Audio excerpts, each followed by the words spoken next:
I care about my family and their health and what they put into their body. And shortly after moving into our house, we realized the water here was full of minerals and very hard.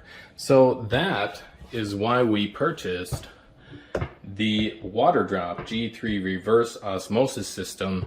This system is NSF certified and tankless. It was simple to install.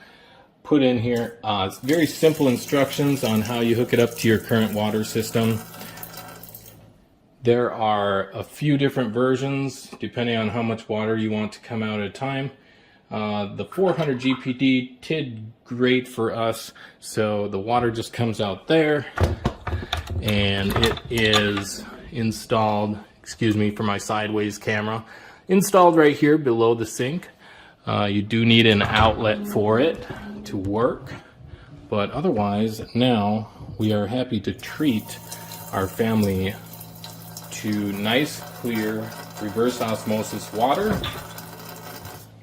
I will also mention that this is tested by a third-party laboratory through 8 stages of filtration. Radium nitrate, calcium particles, chloride, chlorine, and heavy metals are taken out.